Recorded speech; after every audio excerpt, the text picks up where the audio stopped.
warahmatullahi wabarakatuh.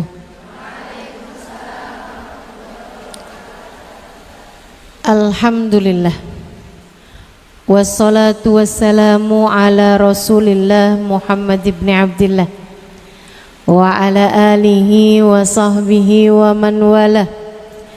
Subhanaka la ilma lana illa ma 'allamtana innaka antal alimul hakim. Rabbi shrah li sadri wa yassir li amri wahlul 'uqdatan min lisani yafqahu qawli. Amma ba'du.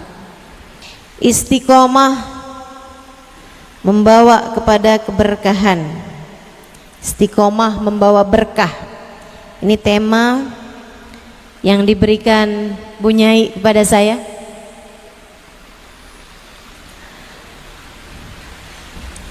Jalan lurus yang kita minta. Ihdinas siratal mustaqim. Ya Allah, tunjukkanlah untuk kami jalan lurus-Mu. Tempuhkan untuk kami. Sebab hidayah itu ada dua. Ada hidayah dilalah, ada hidayah taufik. Yang dari Allah hidayah taufik dan hidayah dilalah.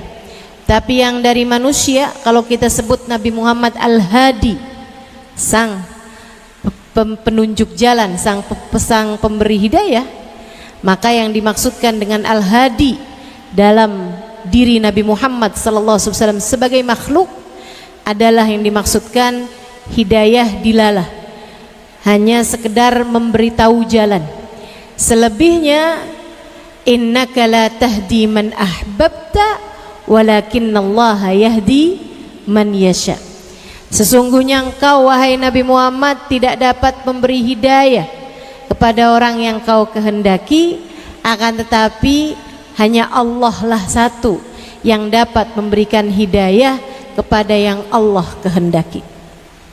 Kita minta dalam tiap sholat kita keistiqomahan. Ihdinas siratal mustaqim. Ya Allah, tempuhkanlah untuk saya jalan istiqomah.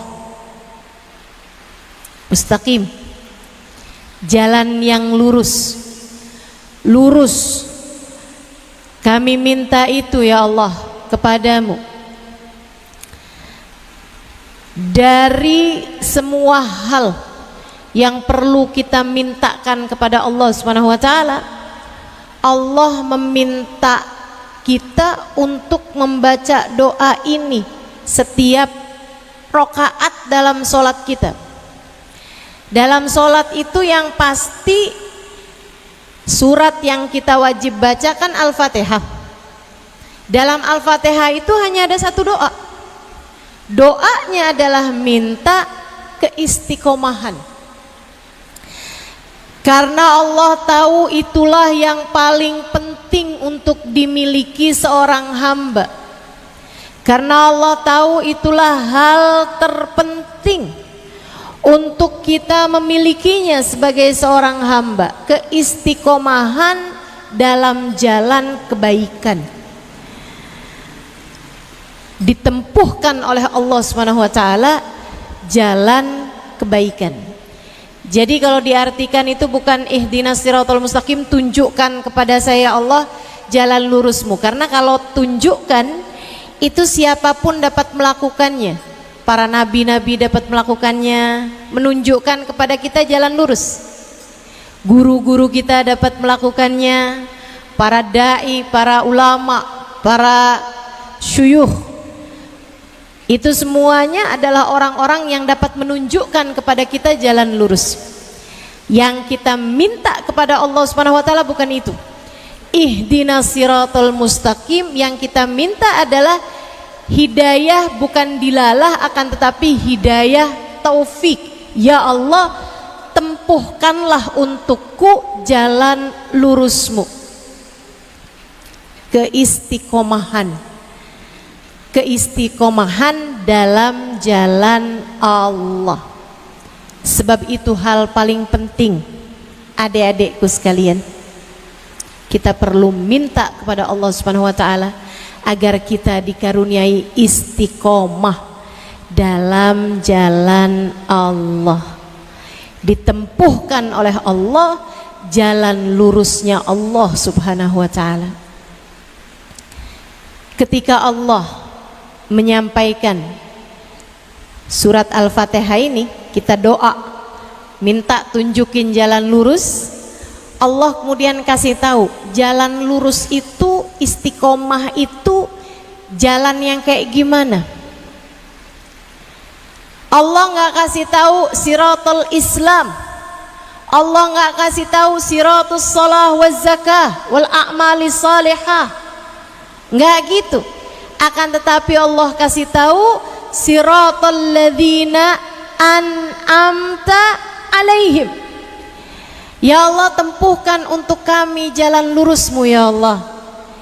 Bukan jalan kayak gimana, bukan jalan yang bagaimana, akan tetapi Allah kasih tahu jalan lurusku adalah jalannya orang-orang yang telah aku beri nikmat. Siapa mereka ya Allah? Dalam ayat yang lain Allah menerangkan isinya an'amta alaihim dengan firman-Nya, a'udzu billahi minasyaitonir rajim, man yuti'illaha war rasul faulaika ma'al ladzina an'amallahu alaihim minan nabiyyina was-siddiqina wasyuhada was-salihin. Man yuti'illaha war rasul, siapa yang taat kepada Allah dan Rasulnya, faulaik, mereka semuanya ma'al ladzina an'amallahu alaihim, bakal dikumpulkan dengan orang-orang yang diberi nikmatnya paling banyak dari Allah Subhanahu wa taala. An'amta alaihim tadi. Siapa mereka ya Allah? Minan nabiyyin, para nabi, wasiddiqin, para wali, wasyuhada, para pejuang Islam, para ulama, wasalihin, dan orang-orang saleh. Itu Islam. Saudaraku sekalian, kita ikuti jalan orang-orang yang telah menuju Allah, yang telah sampai kepada Allah Subhanahu wa taala, hingga di dunia sampai nanti di akhirat kita dapat dikumpulkan bersama dengan mereka. Istiqomah dalam jalan taat artinya adalah istiqomah mengikuti nabi, mengikuti para wali, mengikuti para ulama, mengikuti orang-orang soleh. Itu sebabnya kita perlu untuk belajar di pondok pesantren, karena dengan belajar di pondok pesantren kamu jadi berjumpa dengan orang-orang soleh-solehah, orang-orang yang pengen hidup dalam keadaan baik, orang soleh. Dengan bimbingan syuhada, para pejuang-pejuang Islam, para ulama-ulama, para kiai, para bunyai, para ustadz, para ustadzah, yang nanti mereka ini akan membawamu kepada as-siddiqin. Kamu kenali para ulama, ulama-ulama tersebut akan mendekatkanmu kepada para kekasih-kekasih Allah Subhanahu wa taala. Kamu gimana kenal sama Sayyidina Syekh Abdul Qadir Al-Jailani kalau enggak karena kamu mendengarkan kisah-kisah yang disampaikan oleh para ulama? Kamu bagaimana bisa kenal sama para wali-walinya Allah kalau tidak dengan kamu mendengarkan, duduk mengaji dari para ulama-ulama Allah Subhanahu wa taala? Dan sesudah kamu mengenal para wali, kamu pun tentu saja akan jadi kenal sama pemimpin para wali, yaitu baginda Nabi besar Muhammad sallallahu alaihi wa ala alihi wasallam. Ini jalannya. Ini jalannya. Karenanya teman-teman saya sekalian, orang kalau menuntut ilmu tuh, itu pekerjaan paling dibenci sama setan. Saya pernah lagi di Daruz Zahra Tarim Hadramaut Yaman. Ada beberapa permasalahan di pondok kami waktu itu yang sampai kemudian Sayyidil Habib Umar bin Hafid memberikan tausiah kepada kami. Beliau mengatakan, apa yang terjadi pada kalian saat ini itu adalah karena setan hasut sama kalian. Tidak ada yang lebih dihasutin sama setan daripada orang-orang yang sedang giat menuntut ilmu agama. Setan paling sebel sama mereka. Jadinya digodain macem-macem. Kamu kalau belajar di pondok pesantren nanti susah dapat pekerjaan. Kamu nanti kalau belajarnya di pondok pesantren nanti kamu nggak bisa dapat jabatan. Kamu kalau belajarnya di pondok pesantren nggak keren. Kamu kalau belajarnya di pondok pesantren yang kamu pelajarin ilmu agama nggak akan bisa bawa kamu kemana-mana. Kamu nggak gaul, kamu terbelakang, kamu menjadi orang-orang yang ketinggalan. Zaman ini semakin maju. Kalau kamu nggak belajar seperti yang dipelajarin orang-orang yang ada di luaran sana, kamu hanya akan tertinggal. Kamu lupa yang punya alam semesta ini siapa? Kamu lupa alam semesta ini punyanya Allah Subhanahu wa ta'ala Jalla Jalaluhu wa ta'ala azamatu. Jangan sampai setan membuatmu lupa bahwasanya Allah Subhanahu wa ta'ala adalah pemilik alam jagat raya dan pemegang nasibmu, Dek. Tentang akan jadi siapa kamu di masa depannya, siapa yang bisa tahu? Tapi saya kasih tahu. Kalau Allah berkenan menerimamu, kalau Allah lihat kamu berusaha meski tertatih-tatih, meski terpincang-pincang, meski jatuh bangun untuk menempuh jalan lurusnya Allah Subhanahu wa ta'ala, kamu terus berusaha untuk menghafalkan hadisnya Nabi Muhammad, menghafalkan ayat-ayat Al-Quran, mempelajari bahasa Arab karena itu merupakan bahasa dasarnya Islam. Kamu pun dengan giat mempelajari syariat agama Allah Subhanahu wa ta'ala, Allah pun akan cinta padamu, Allah pun akan sayang kepadamu. Sebab Nabi Muhammad yang disampaikan Nabi Muhammad alaihissalam, man yuridillahu bihi khaira yufaqihu fiddin. Orang kalau dikehendaki baik oleh Allah Subhanahu wa ta'ala, Allah berkenan menerima orang tersebut, yufaqihu fiddin, akan diberi padanya pemahaman agama. Sampai kemudian meski jatuh bangun, meski tertatih-tatih, meski terpincang-pincang, kamu terus istiqomah belajar ilmu agama, Allah pun cinta padamu. Dan kalau Allah sudah cinta padamu, Dek, yang lain bisa apa? Kalau Allah sudah cinta padamu, yang lain ngaruh apa dalam hidupmu? Apa sih yang kamu cari? Kalau yang kamu cari sekedar harta, kamu harus tahu yang bagi harta, yang bagi rizki itu Allah Subhanahu wa ta'ala. Pemilik harta, pemilik rezeki itu Allah Subhanahu wa ta'ala.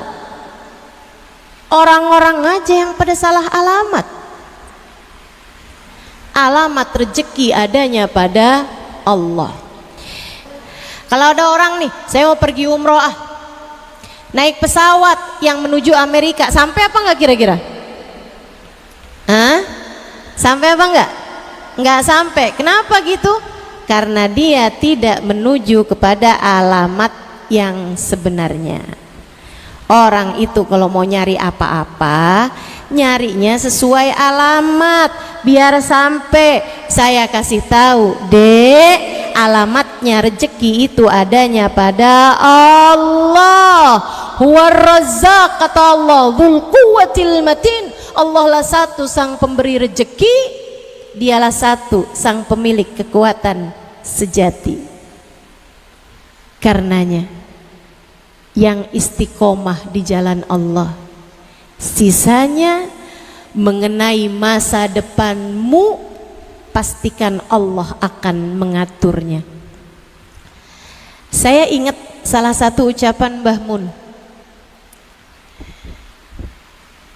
Mbah Mun pernah bilang, itu dulu pernah ada perkumpulan santri, orang tua santri. Di acara tersebut, acara untuk orang tua santri gitu, Mbah Mun bilang, kalau kamu lihat sesudah mondokin anak, kamu lihat rezekimu kok seret. Kalau kamu lihat sesudah mondokin anak, rezeki kamu kok seret, sampai mau kirimin anak aja kamu susah, sampai mau buat makan hari-hari kamu susah, ambil balik anaknya. Karena pasti anaknya belajarnya nggak bener-bener, nggak sungguh-sungguh. Kenapa gitu? Sebab terhadap para penuntut ilmu, Allah Subhanahu wa Ta'ala memberi jaminan secara khusus terhadap rezekinya lebih daripada jaminan orang mukmin yang biasa. Hamba Allah yang biasa aja, Allah Subhanahu wa Ta'ala mengatakan, a'udzubillahi minasyaitonirrajim, wa min dabbatin fil ardi illa 'alallahi rizquha wa ya'lam mustaqarraha wa mustaudaha. Tidak ada sesuatu melata di atas muka bumi melainkan wajib bagi Allah untuk memberikan rizki padanya, dan Allah tahu di mana tempat tinggalnya, di mana dia berasal, di mana sekarang dia sedang berada. Mustaqar sama mustauda Allah tahu semuanya. Allah tahu tempat asli saya ada di mana, Allah tahu sekarang saya beradanya di mana. Rezekinya nggak akan pernah salah alamat. Rezeki saya hanya akan sampai kepada saya. Itu janji Allah Subhanahu wa Ta'ala terhadap semua makhluk. Dek, kamu nggak usah pusing-pusing mikirin rezekimu nanti kalau kamu umur 25 tahun. Kamu nggak usah pusing-pusing nanti kalau masa depan saya gimana, saya kalau saya cuman belajar di pondok pesantren nanti saya nggak dapat begini, nggak dapat begitu. Nggak usah pusing. Gajah nggak pernah sujud aja gemuk-gemuk. Kecoa nggak pernah facial pada glowing. Nggak usah khawatir urusan rezeki, Dek. Nggak usah khawatir. Ini terhadap semua makhluk aja Allah akan sampaikan rezeki mereka kepadanya, apalagi kepada orang mukmin. Orang mukmin, man yattaqillaha yaj'al lahu makhraja wa yarzuqhu min haitsu la yahtasib. Orang yang bertakwa kepada Allah akan selalu ada jalan keluar bagi setiap permasalahannya, dan akan diberi Allah rezeki dari arah yang bahkan tidak dia sangka-sangka. Orang mukmin biasa terhadap para penuntut ilmu rezekinya lebih-lebih lagi. Jaminan rezekinya lebih jelas lagi. Jadi gak usah khawatir urusan rezeki. Kamu deketi Allah, kamu sambungkan diri kamu sama Allah, kamu persembahkan dirimu kepada Allah Subhanahu wa Ta'ala, istiqomah di jalan Allah Subhanahu wa Ta'ala, dan urusan rezeki apalagi yang lain-lainnya semuanya akan sampai kepadamu dengan cara-cara yang paling indah. Nggak usah sibuk-sibuk mikirin jodoh, Dek. Semuanya juga tahu jodoh tuh adanya di tangan Allah. Gak usah khawatir. Kan ada istilahnya tuh, garam di laut, asam di gunung. Kebalik, asam di gunung, garam di laut. Di bumbu rujak ketemu juga. Iya kan? Kalau udah jodoh nggak kemana pasti ketemu juga. Tenang aja, tenang aja, tenang aja. Dan saya sampaikan kepada adik-adik di sini, walaupun saya yakin, saya husnudzon, insya Allah nggak ada yang kayak begitu. Tapi dek, pacaran tidak mendekatkanmu kepada jodoh.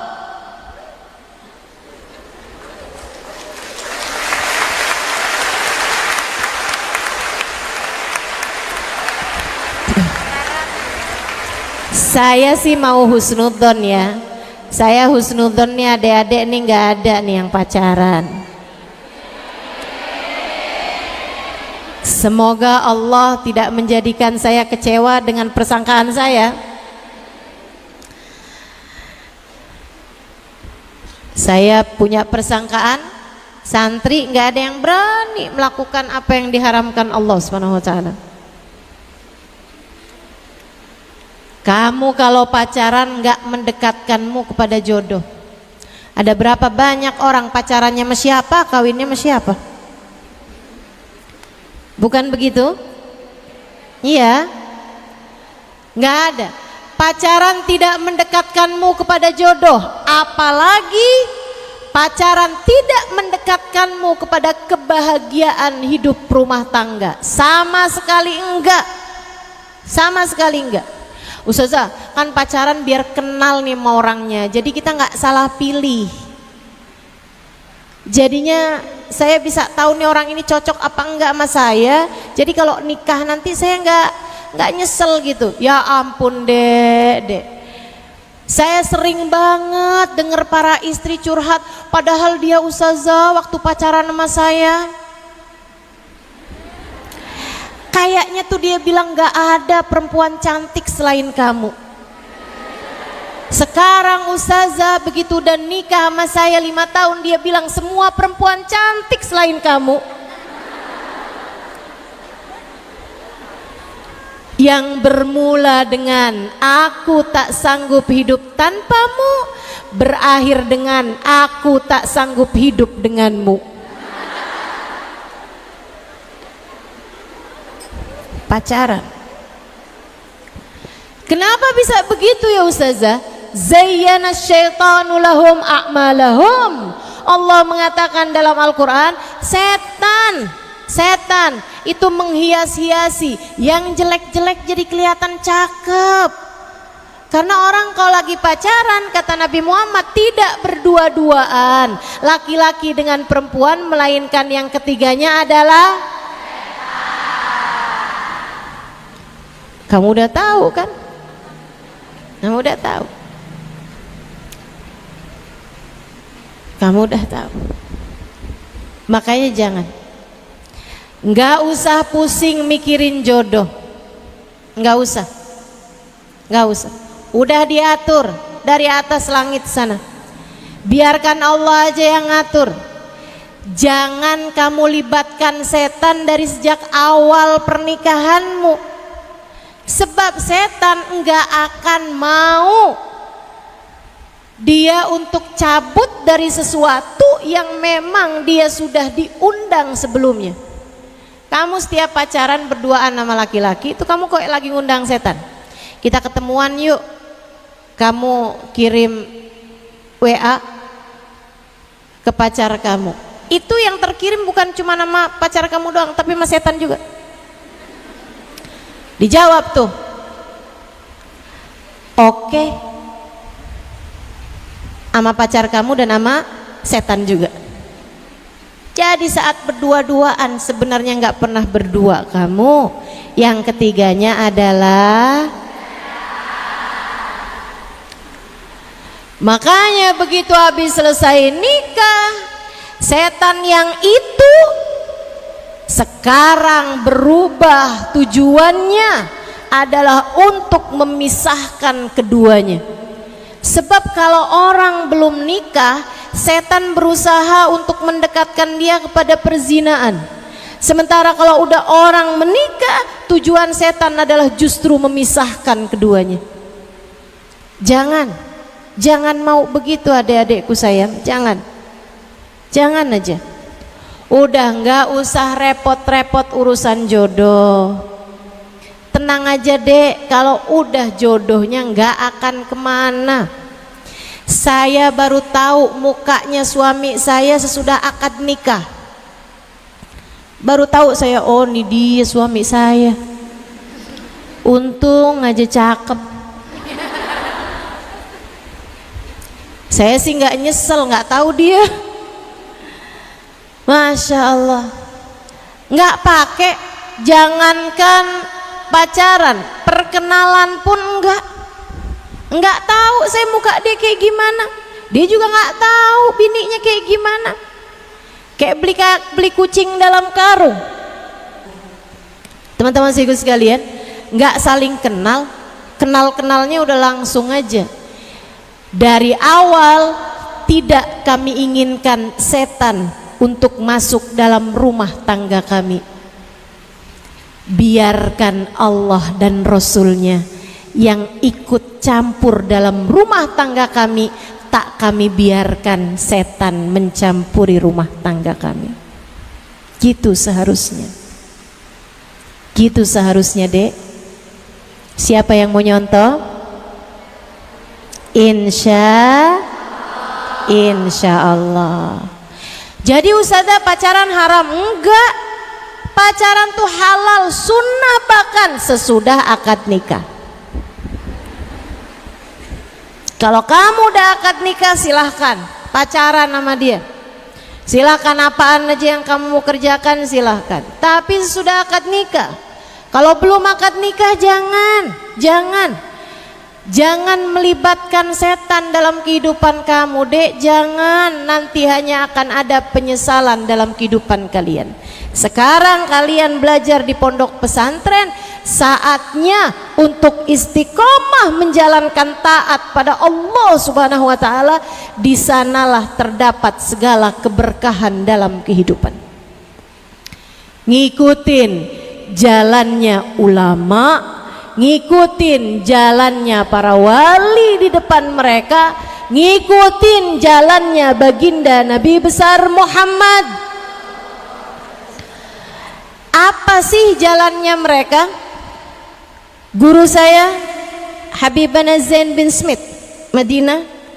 Kita doakan semoga beliau semakin dipanjangkan umurnya, semakin disehatkan badannya. Kita doakan bersama-sama semoga Allah Subhanahu wa taala menjadikan beliau kerasan di atas muka bumi ini, sehingga terus dapat memberkahi kita umat Nabi Muhammad sallallahu alaihi wasallam dan dapat mengikuti jalannya insyaallah. Habib Zain bin Smith, penulis kitab At-Taqrirat As-Sadidah, jika mungkin teman-teman pelajari, beliau mengatakan tariqatuna thalatha. Jalan kita nih, jalan kami, jalan kita, para ulama, para wali, kemudian di depannya para nabi, paling depannya pegang bendera baginda Nabi besar Muhammad. Siratal mustaqim yang disebut oleh Allah Subhanahu wa taala dan menjadi doa yang kita baca minimal 17 kali tiap rakaat kita baca dalam sehari semalam. Jalan tersebut siratal mustaqimnya ada pada 3 hal. Yang pertama al-ilm, ilmu. Yang kedua al-amal, amal saleh. Dan yang ketiga nadhafatul qulub, bersihnya hati. 3 hal itu adik-adik, istiqomahlah di dalamnya. Yang pertama menuntut ilmu. Ayo belajarnya yang benar, biar nggak banyak nyeselnya dek. Saya mondok 12 tahun, saya seneng belajar. Kalau saya ditanya ustazah, apa yang Ustazah Halimah sesali? sewaktu belajar di pondok pesantren, saya menyesali kemalasan saya. Padahal saya itu rajin belajarnya. Bukan karena rajin, tapi saya senang belajar. Saya senang baca kitab. Akan tetapi namanya santri, kadang-kadang ada saatnya malas, ada saatnya ogah-ogahan, ada saatnya kepikiran sesuatu, ada saatnya sumpek, ada saatnya ini, saatnya itu. Dan saat-saat itulah yang saya sesali. Andai dulu saya belajar lebih giat lagi, andai saya dulu mempergunakan waktu lebih ketat lagi, pastilah yang saya dapatkan dari ilmu lebih banyak lagi dan lebih berkah lagi. Nyesel. Sama halnya dengan orang-orang sekarang tuh, nggak ada di antara mereka, ya adik-adik kau tanya sama orang tuanya, apa sih yang mereka sesali dalam hidup? Yang mereka banyak sesali itu kenapa dulu pacaran, apalagi kalau pacaran terus, ganti-ganti pacar, waktunya terbuang sia-sia. Pacaran 5 tahun ternyata dia bukan jodohmu, 5 tahun kamu jagain jodoh orang lain. Kesian, kesian. Mana sering nangis. Kesian banget. Orang kalau lagi pacaran tuh sering banget nangis. Nangisnya pula pakai nutupin bantal. Saya nggak ngerti kenapa kalau nangis harus tutupan bantal. Ada lagi tuh, kalau yang tinggalnya nggak di pondok pesantren, kalau nangis di balik pintu, ngapain coba? Nangis di balik pintu. Masya Allah. Menyesal karena kurang istiqomah menjalankan ketaatan, menyesal karena kurang banyak waktunya belajar. Adik-adikku sekalian, masa-masa belajar itu dek sesuatu yang sangat indah, sesuatu yang luar biasa. Dulu para ulama-ulama kita, mereka hidup dengan kitab mereka dan sungguh-sungguh. Bukan hanya dulu, sekarang pun seperti itu. Di kota Tarim, Hadramaut, Yaman sana itu, ya Allah, ya Allah, orang-orang dengan ilmu-ilmu mereka, perempuan-perempuan bahkan dengan pemahaman-pemahaman mereka, yang laki-lakinya juga. Saya bulan Ramadan, sebelum Ramadan tahun ini ke kota Tarim Hadramaut Yaman, saya berkunjung ke rumah para hubabah-hubabah, perempuan-perempuan tua di sana untuk minta doa gitu kan. Setiap kali saya pulang dari rumah orang tersebut, dari rumah orang yang saya datengin di kota Tarim, saya dapat hadiah. Apa hadiahnya? Kitab. Kemudian saya liatin kitabnya, ketika dikasih, nih Halimah, hadiah buat kamu. Saya bilang, ini apa? Ini kitab yang ditulis suami saya. Ada lagi ini kitab yang ditulis anak saya. Ada lagi ini kitab yang ditulis ayah saya, orang tua saya. Masya Allah, Masya Allah. Berapa banyak orang-orang di sana itu yang sibuk mereka dengan ilmu hingga sampai melahirkan kitab-kitab yang kemudian dapat memberi kemanfaatan kepada lebih banyak umat Islam yang membaca kitab tersebut. Ilmu, teman-teman, ilmu. Yuk belajar yang benar. Dengan ilmu kamu tuh jadi ngerti. Ilmu itu kayak cahaya. Orang kalau masuk ke dalam satu ruangan gelap gulita, nggak ada cahaya, nabrak-nabrak. Jalan sebentaran kepentok kulkas, jalan lagi kemudian nabrak pintu, jalan ke sana lagi nabrak ini nabrak itu, terus begitu. Ilmu itu adalah cahayanya. Dengan ilmu kita jadi tahu harus mengerjakan apa di waktu kapanpun. Saya banyak dikasih Allah Subhanahu wa ta'ala kenikmatan, banyak, nggak bisa saya hitung. banyak luar biasa, merasa kurang pantas untuk segala kenikmatan-kenikmatan tersebut, tapi Allah mengaruniakannya. Di antara kenikmatan terbesar yang saya rasakan dalam kehidupan sesudah nikmatnya iman Islam, sesudah nikmatnya iman dikaruniai Nabi besar Muhammad sallallahu alaihi wasallam, nikmat punya guru-guru. Selain daripada itu, salah satu dari nikmat yang paling saya syukuri adalah saya kalau buka Quran, saya baca Quran, saya ngerti maknanya. Enggak semua, tapi banyak. Ketika saya baca, saya ngerti ceritanya, saya paham maknanya. Ya Allah, indah sekali hidup ini. Makasih ya Allah, makasih ya Allah.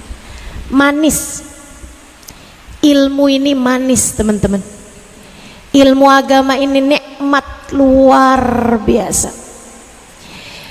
Bingung-bingung apa yang harus dilakukan, baca Quran, buka Quran, dapat jawabannya.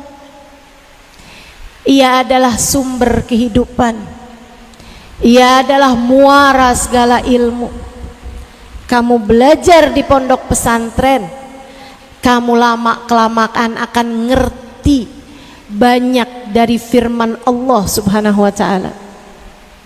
Dan dengannya kamu akan tahu bahwa nikmat yang ada di atas muka bumi ini, nikmatnya harta, nikmatnya pakaian, nikmatnya makanan, nikmatnya kehidupan rumah tangga, enggak ada apa-apanya dibandingkan dengan nikmatnya ilmu. Belajar yang benar, belajar yang benar. Kalian dengan belajar di pondok pesantren, belajar sungguh-sungguh, kalian memiliki kesempatan untuk menjadi hamba yang tercinta di sisi Allah Subhanahu wa ta'ala Jalla Jalaluhu wa ta'ala ta'zamatu. Jutaan perempuan-perempuan seumuran kalian yang ada di luaran sana sibuk nyari jogetan terbaru buat TikTok. Jutaan perempuan-perempuan seperti kalian di luaran sana ini sibuk mencari-cari ilmu yang akan membuat mereka bisa mendapatkan rezeki, bisa mendapatkan pekerjaan yang memungkinkan mereka mungkin untuk berkehidupan dengan kehidupan yang lebih layak. Jutaan perempuan-perempuan semacam kalian, seumuran kalian di luaran sana sibuk pacaran, sibuk mengerjakan dosa, buka-buka aurat, tampil di hadapan laki-laki yang bukan mahramnya, merayu-rayu laki-laki hanya untuk mendapatkan uang. Akan tetapi Allah memilih kalian. Kalian tidak disibukkan kecuali dengan mempelajari ilmu Allah Subhanahu wa ta'ala. Dalam tiap lelah kalian, dalam tiap sumpek kalian, dalam tiap rasa sedih kalian karena jauh dari orang tua, kalian hanya perlu menengadahkan tangan dan bermunajat kepada Allah. Ya Allah, lihatlah aku hambamu. Di antara kawan-kawanku yang sibuk mencari dunia, aku sibuk mencarimu ya Allah. Di antara mereka yang mempelajari dunia, aku sibuk mempelajari Engkau sang pemilik dunia. Ya Allah, di antara mereka yang sibuk mencari-cari cinta manusia, ya Allah, saya hambamu sibuk mencari-cari cintamu ya Allah. Jangan halangkan saya darimu, Jangan halangkan saya dari rahmat-Mu. Lihat saya ya Allah dan cintailah saya. Dek, kalian mempelajari ilmunya Allah di pondok pesantren. Kalian sangat mungkin untuk dicinta Allah Subhanahu wa taala. Sangat mungkin dicinta Allah Subhanahu wa taala.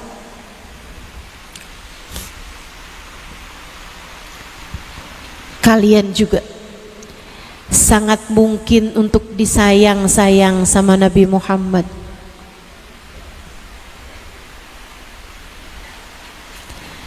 Kata Nabi Muhammad, man mata wa huwa fi talabil ilm laisa baini wa bainahu illa darajatun nubuwah. Siapa yang lagi menuntut ilmu kemudian meninggal dunia, belum sempat jadi ulama, belum sempat jadi perempuan yang dapat mengamalkan ilmunya dan mengajarkannya kepada orang lain, dia udah keburu ajal datang menjemputnya. Kata Nabi Muhammad, dia akan bersama denganku. Hanya saja terpaut, aku adalah nabi dan dia bukan. Laisa baini wa bainahu illa darajatun nubuwah.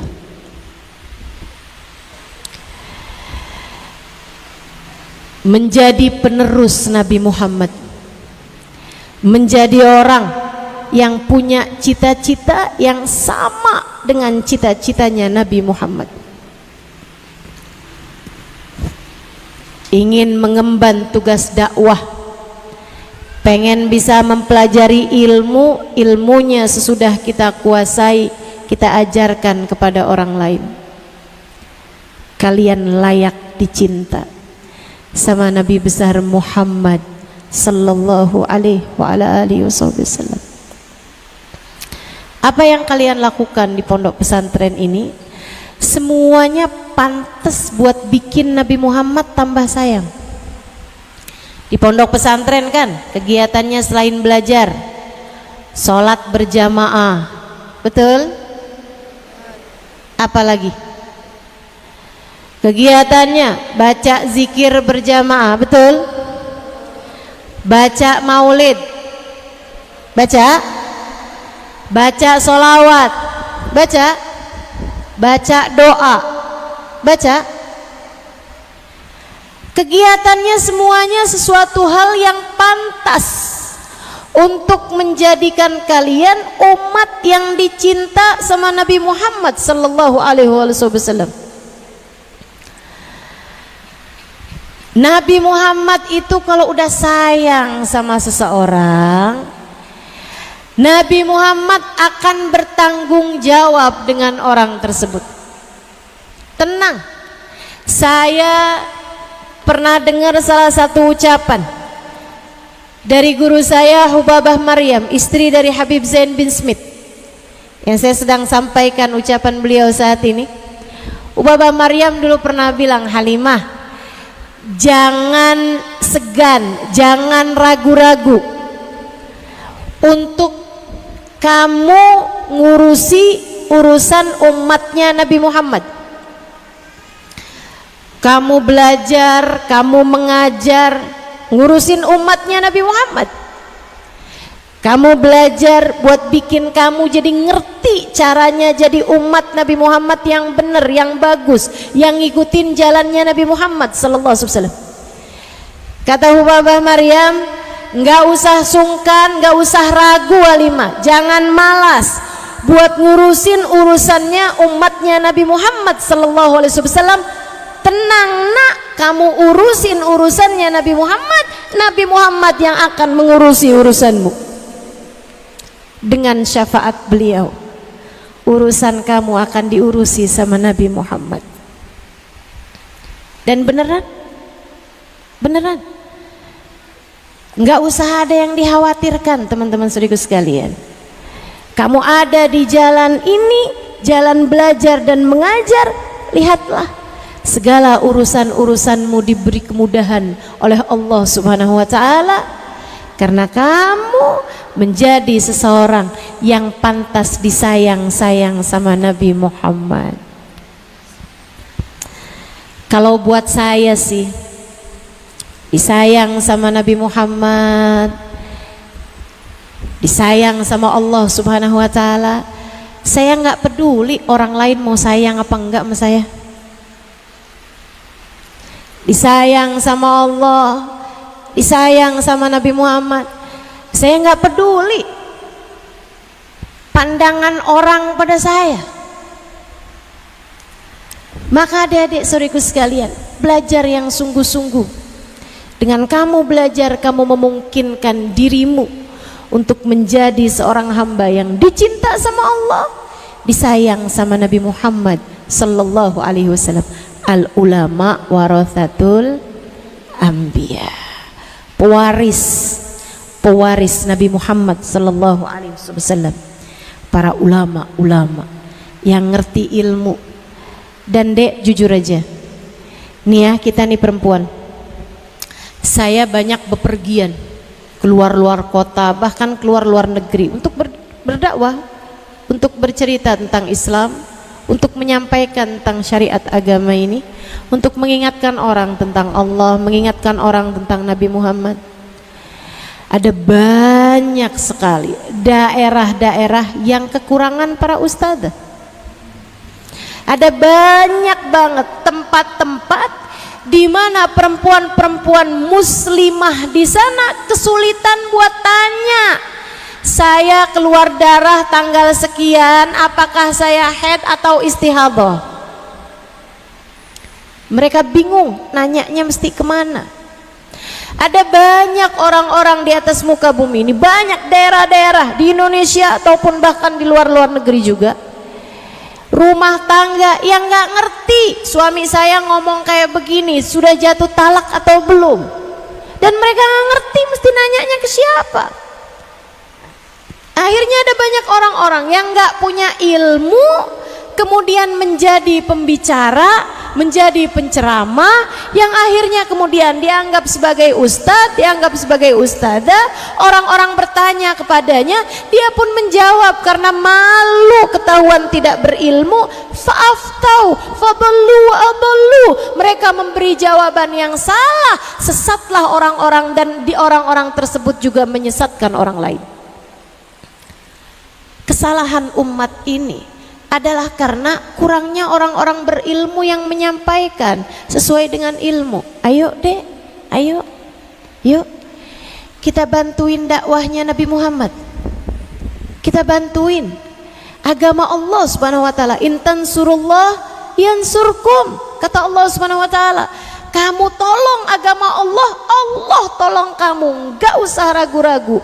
Jangankan harta apapun, Allah Subhanahu wa taala memenuhinya selagi kamu mengikuti jalannya Allah Subhanahu wa taala dalam urusan menyampaikan ilmu Allah kepada hamba-hamba Allah. Jangan tunda waktu, belajarlah sungguh-sungguh. Belajarlah sungguh-sungguh ilmu.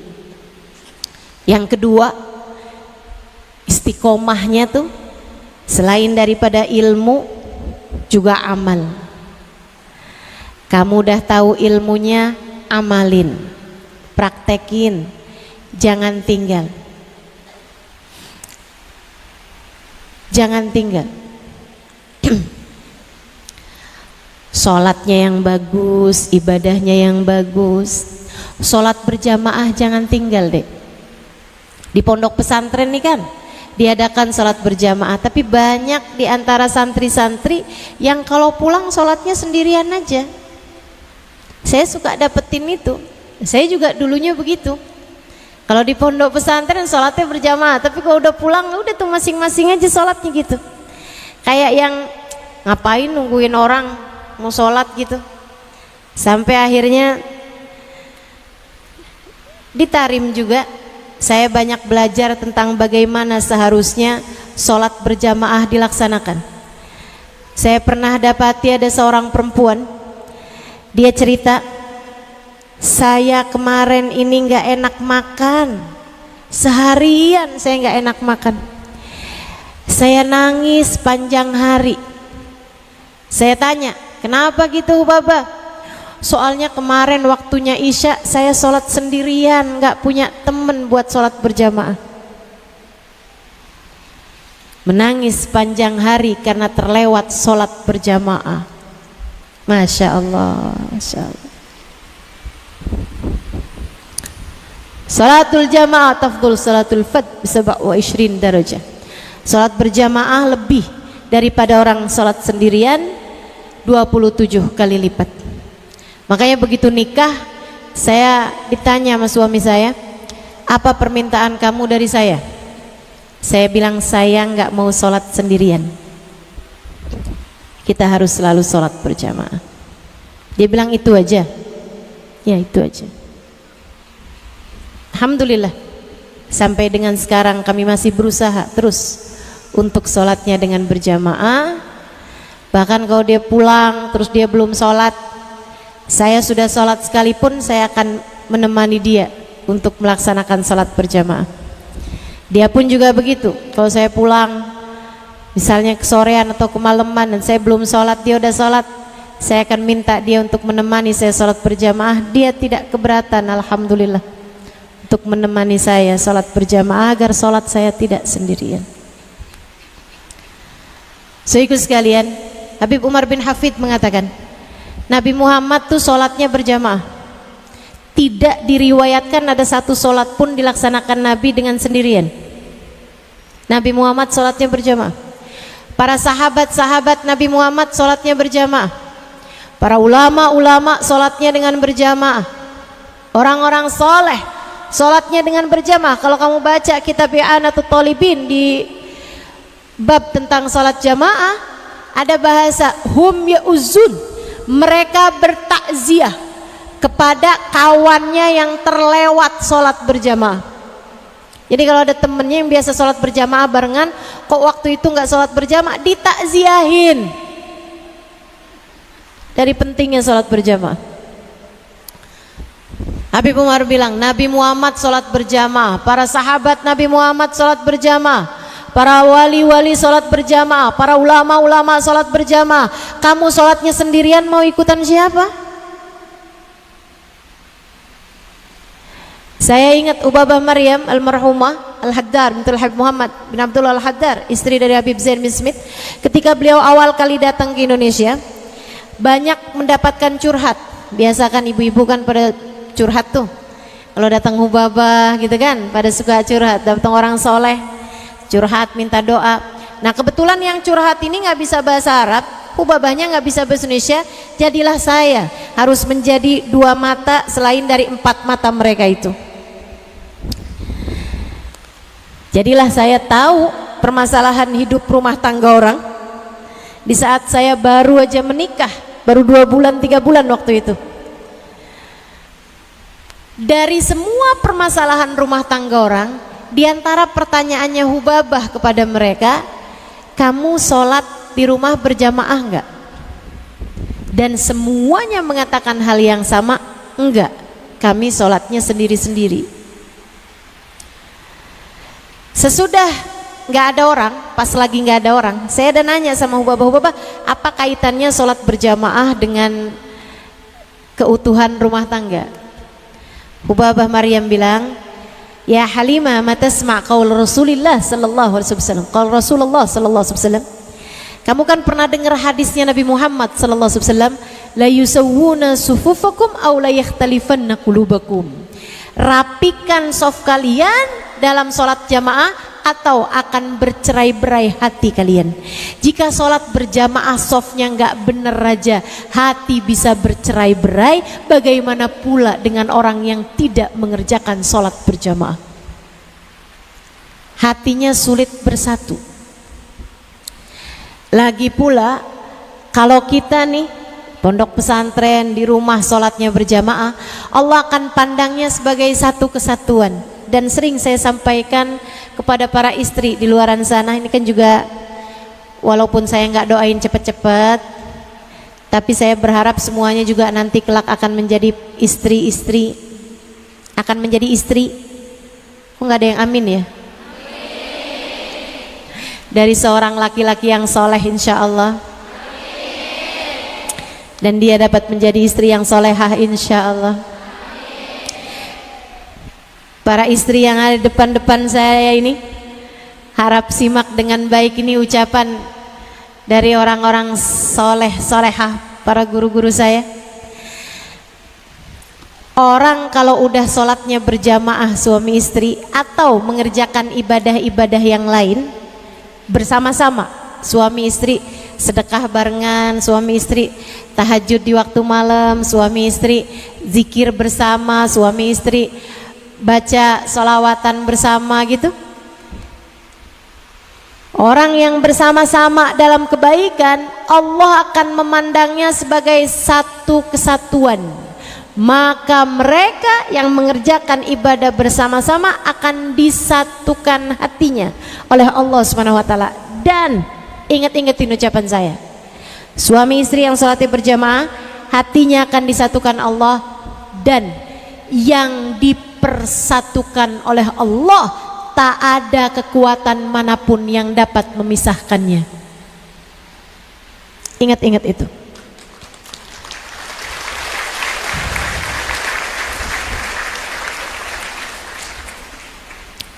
Nggak usah takut, kerjain ibadah barengan, nggak akan dipisahkan.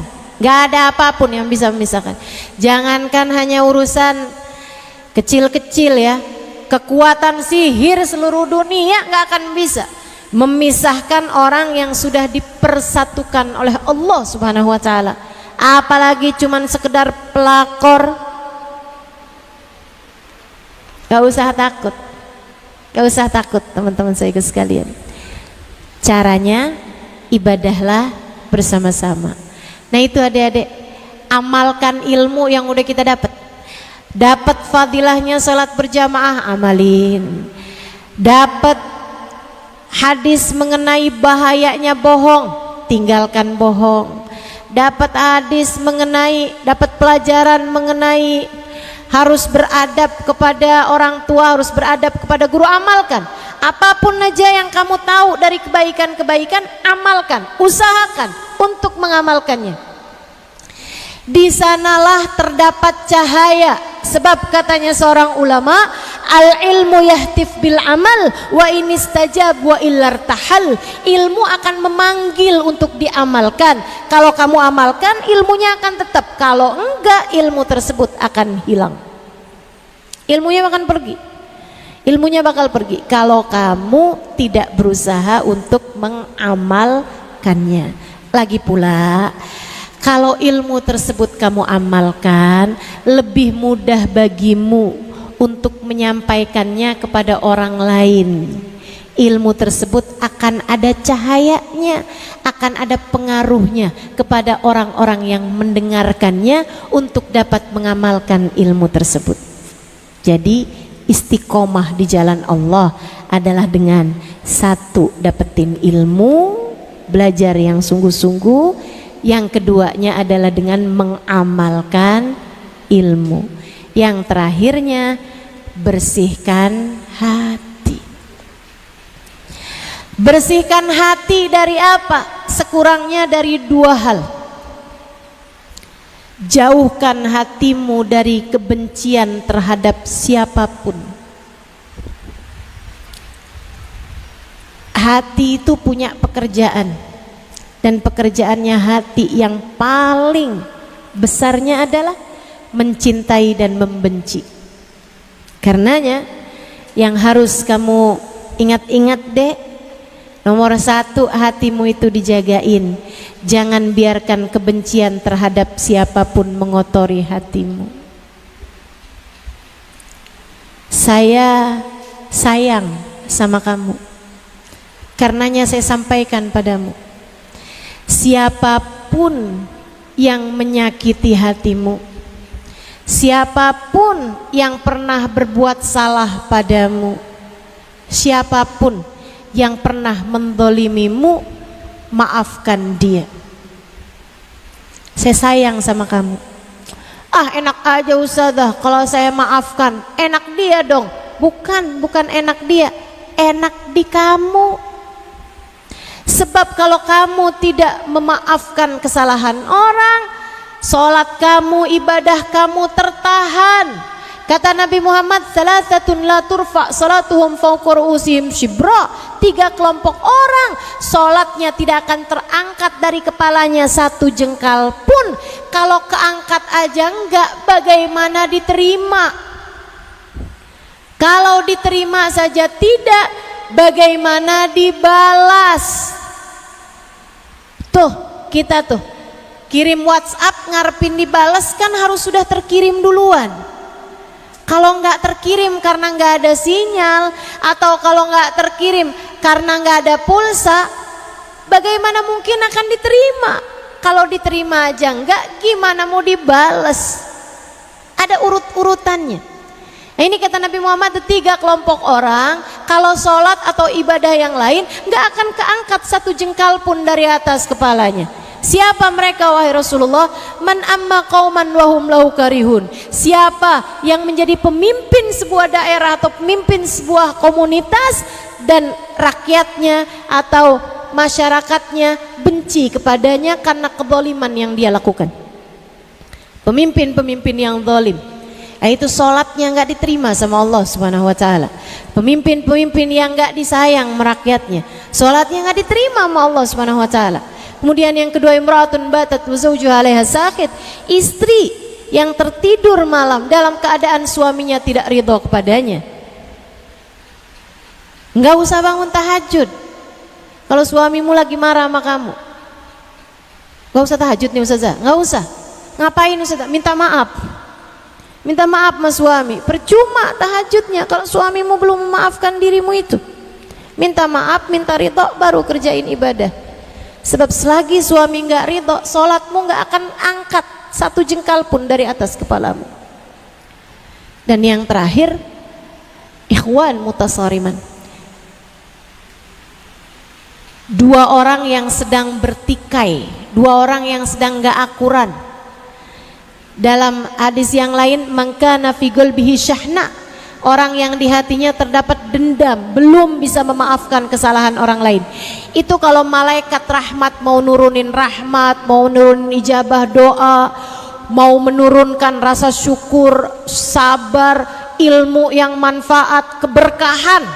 Malaikat nih mau menurunkan keberkahan kepada seseorang, akan tetapi orang tersebut belum memaafkan kesalahan orang lain, atau sedang bertikai, sedang musuhan sama salah satu saja dari hamba Allah Subhanahu wa taala yang beriman.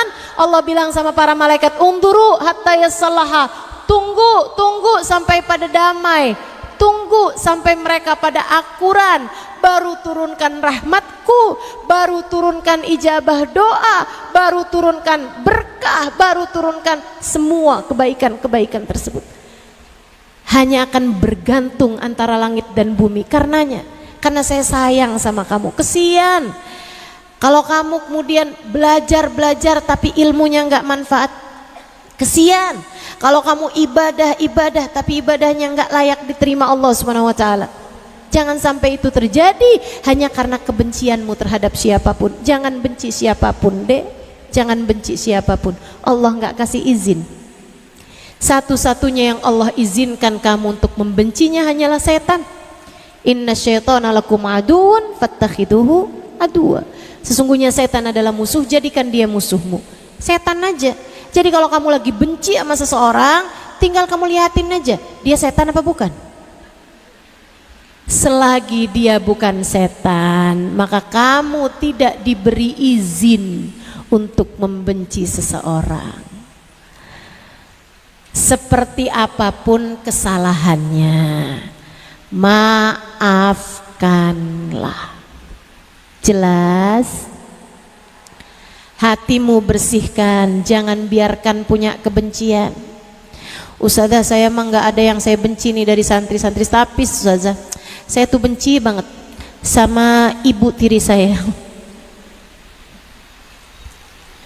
Jangan benci siapapun, tidak siapapun. Ingat, tidak ada kejadian apapun di atas muka bumi ini kecuali dengan izin Allah, kecuali dengan takdir Allah. Kalau kamu tidak memaafkan kesalahan orang, itu sama saja dengan kamu tidak percaya dan tidak ridho dengan takdirnya Allah. Siapa yang gak ridho sama takdirnya Allah, Allah pun tidak ridho kepadanya. Man radiya falahu ridho, kata Nabi Muhammad, wa man sakhita falahu sukhut. Siapa yang ridho kepada keputusan Allah, Allah pun ridho padanya. Siapa yang murka kepada keputusan Allah, marah, protes, gak terima sama takdirnya Allah, Allah pun marah kepadanya. Jangan biarkan hatimu terkotori dengan kebencian. Dan yang terakhir, kalau kamu kepengen hatimu bersih, hatimu indah, cintai hanya yang semestinya dicintai. Taruh dalam hatimu rasa cinta kepada yang semestinya dicintai. Siapa ustazah? Allah nomor satu. Kemudian yang keduanya yang Allah sebutkan dalam ma'alladzina an'amallahu alaihim minan nabiyyina wassiddiqina wasyuhada wassalihin. Cintai Allah dan cintai siapapun yang dicintai oleh Allah. Cintai Allah dan cintai siapapun yang dicintai sama Allah. Cintai Allah dan cintai orang karena Allah. Cintai Allah, kemudian cintailah kedua orang tuamu karena Allah. Cintai Allah, cintai suamimu nanti, bukan suami orang, karena Allah. Cintai, bagi para ibu yang punya anak, cintai anak-anakmu karena Allah. Cintai menantumu karena Allah. Cintai mertuamu karena Allah. Cintai kakak adekmu karena Allah. Cintai teman-temanmu karena Allah. Cintai guru-gurumu karena Allah. Cintai siapapun yang dicintai oleh Allah. Cintai para ulama-ulama karena Allah. Cintai para ustadz, para dai, para kiai, para bunyai, para ustadzah karena Allah Subhanahu wa taala. Cintai para sahabat Nabi Muhammad. Cintai keluarga Nabi Muhammad. Dan lebih daripada itu semuanya, cintai manusia paling tercinta di sisi Allah, baginda kita Nabi besar Muhammad sallallahu alaihi wa ala alihi wasallam. Cintai Nabi Muhammad. Fa innahu nurullah qad ja'akum nurum minallah. Telah datang kepada kalian cahaya dari Allah, namanya Sayyiduna Muhammad. Cahayanya Allah. Hati kamu, kalau kamu taruh di dalamnya rasa cinta kepada Nabi Muhammad, hati kamu akan menjadi hati yang bercahaya. Hati kamu akan menjadi hati yang bercahaya. Tiga hal ini kalau kamu lakukan, kamu akan menjadi seseorang yang hidup penuh dengan keberkahan. Istiqomah di dalam tiga hal ini akan menjadikan hidupmu penuh dengan kebahagiaan, keselamatan, keberkahan dari Allah Subhanahu wa taala. Ziyadatul khair, tambahnya kebaikan dalam segala hal. Itu maknanya berkah. Saya nggak punya ilmu banyak, tapi saya merasa ilmu saya berkah. Saudaraku sekalian yang saya muliakan, berkahnya sesuatu itu menjadikan sesuatu tersebut indah. Sayyidah Fatimah usianya ketika meninggal 29 tahun, tapi lihat bagaimana keberkahan umur menjadikan Sayyidah Fatimah, innaki sayyidah nisa ahlil jannah, sungguhnya engkau wahai Fatimah adalah pemimpin wanita surga. Segala sesuatu kalau berkah jadi indah. Kamu pengen hidup kamu penuh dengan berkah, istiqomahlah. Kalau kamu ditanya istiqomah dalam hal apa? Dalam tiga hal yang telah tadi saya sampaikan. Yang pertama tadi apa, Dek? Yang kedua apa tadi? Amal soleh. Dan yang terakhirnya bersihnya hati. Istiqomahlah di dalam 3 hal tersebut, maka kamu akan lihat keberkahan akan mengiringi langkah kehidupanmu dimanapun saja kamu berada. Saya akan mendoakanmu, adik-adikku sekalian, dan juga punya ibu Nyai. Mari kita doa bersama. Kita minta pada Allah Subhanahu wa taala, semoga Allah berkenan memandang kita dengan pandangan kasih sayangnya. Semoga Allah Subhanahu wa taala berkenan untuk menempuhkan kepada kita jalan lurusnya. Semoga Allah Subhanahu wa taala berkenan menyertakan kita dalam rombongan hamba-hamba terkasih di sisinya. Semoga kelak di hari akhirat nanti Allah menjadikan kita ada dalam barisan umat yang akan masuk ke dalam surga Allah, di belakang baginda kita Nabi besar Muhammad sallallahu alaihi wa ala alihi wasallam, di belakang para wali-walinya Allah, di belakang para ulama-ulama Allah Subhanahu wa taala. Semoga kita ada dalam rombongan mereka, sebagaimana semoga di atas muka bumi ini Allah Subhanahu wa taala menempuhkan untuk kita jalan lurus mereka, insya Allah. Kita minta pada Allah Subhanahu wa taala agar Allah mengaruniakan untuk kita ilmu seperti ilmu mereka. Kita minta pada Allah Subhanahu wa taala, semoga Allah karuniakan kepada kita amal soleh sebagaimana amal soleh mereka. Kita juga minta pada Allah Subhanahu wa taala, semoga Allah karuniakan kepada kita hati yang memiliki rasa seperti mana rasa mereka ketika hidup di atas muka bumi ini. Rasa hatinya Nabi Muhammad, rasa hatinya para wali-walinya Allah, rasa hatinya para ulama-ulama Allah Subhanahu wa taala. Semoga Allah mengaruniakannya pula untuk kita sekalian, insyaallah. Ala hadhihi niyyah wa bikulli niyatin salihah jami'ah syamilah wa ila hadratin Nabi Muhammad sallallahu alaihi wa ala alihi wa sahbihi wasallam. Al-Fatihah.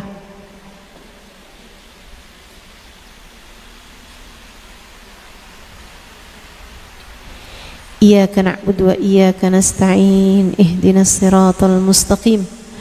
Siratal ladzina an'amta 'alaihim ghairil maghdubi 'alaihim waladdallin. Amin.